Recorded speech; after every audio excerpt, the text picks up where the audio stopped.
Pernah dengar soal paradoks X? Ini tentang si kolektor kredit senyap. Kedengarannya misterius ya.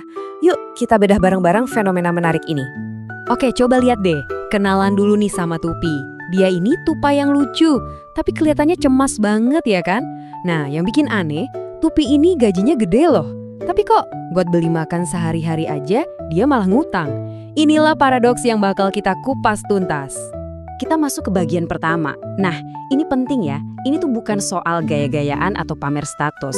Masalahnya jauh lebih dalam. Ini soal psikologis. Soal cara kita ngelihat duit dan ngontrol kemauan. Jadi, apa sih yang sebenarnya ada di pikiran orang-orang yang kayaknya hobi banget ngutang ini?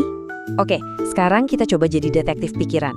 Kita bakal masuk ke dalam kepala Tupi dan coba bongkar satu-satu.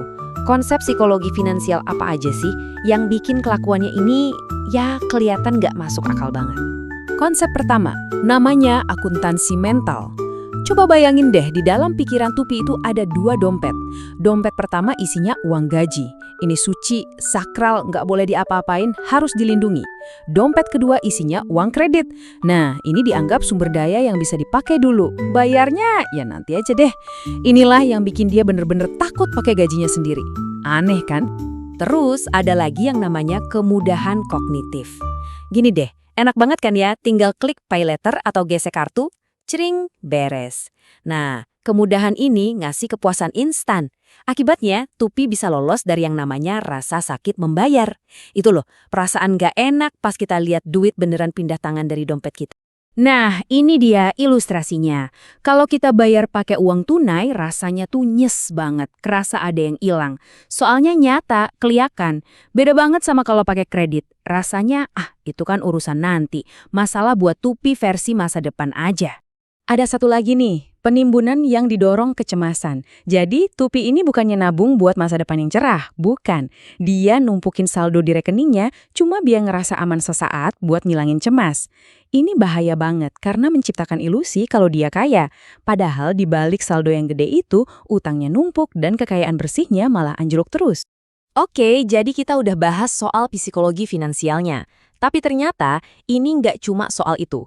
Kebiasaan ngutang Tupi ini juga nyambung banget sama cetak biru kepribadian dia. Yuk kita lihat lebih dalam lagi. Nah, kalau kita lihat dari berbagai teori kepribadian, polanya tuh kelihatan jelas banget. Dari kacamata MBTI, dia itu tipe yang spontan, yang penting nyaman sekarang. Kalau dari DIC, dia suka banget kenyamanan, tapi soal disiplin budgeting, wah jauh deh. Terus, dari Enneagram, dia ini tipe yang kalau stres larinya ke kenyamanan, misalnya makan. Dan terakhir, dari Big Five, kelihatan kalau tingkat ketelitiannya rendah. Artinya ya gitu, perencanaan dan kontrol dirinya kurang bagus.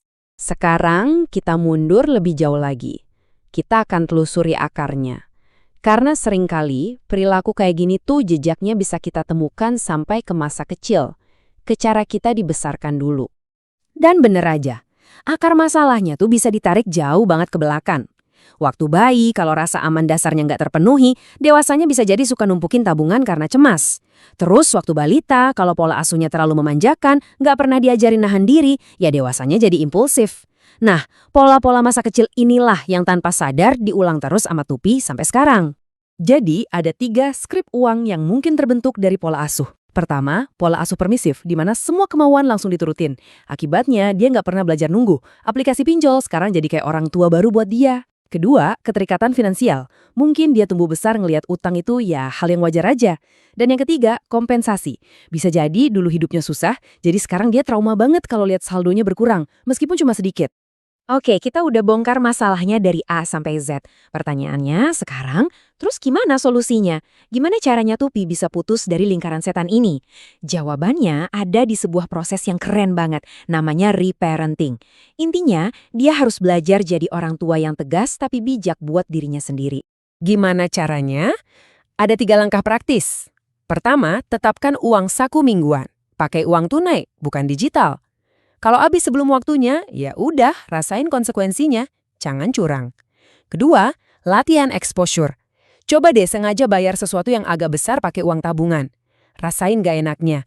Tapi sadari juga kalau, oh ternyata aku nggak apa-apa. Dan ketiga, bangun sistem yang ketat. Pasang auto debit buat nabung begitu gajian masuk. Paksa diri buat disiplin. Jadi intinya apa? Dia itu sebenarnya nggak butuh lebih banyak uang. Yang dia butuhkan itu terapi kejut buat pola pikirnya. Ini menegaskan lagi, masalahnya itu di kepala, bukan di dompet. Yang harus diubah itu mentalnya, bukan cuma nambahin gajinya. Sekarang coba lihat angka ini. 15 juta rupiah. Apa nih? Ini adalah total bunga dan biaya-biaya lain yang dibayar Tupi cuma dari utang-utang kecilnya dalam setahun. Bayangin, duit segitu bisa buat liburan mewah loh. Fakta kayak gini nih yang biasanya bisa jadi tamparan buat sadar. Bikin kaget kan? Sebagai penutup, saya mau kasih satu pertanyaan buat kita semua renungkan. Kebiasaan ngutang ini kan kelihatannya soal kenyamanan hari ini. Tapi coba kita lihat dari sisi lain. Apakah kenyamanan sesaat hari ini sepadan dengan kita mencuri dari kebahagiaan dan keamanan diri kita sendiri di masa depan? Coba direnungkan.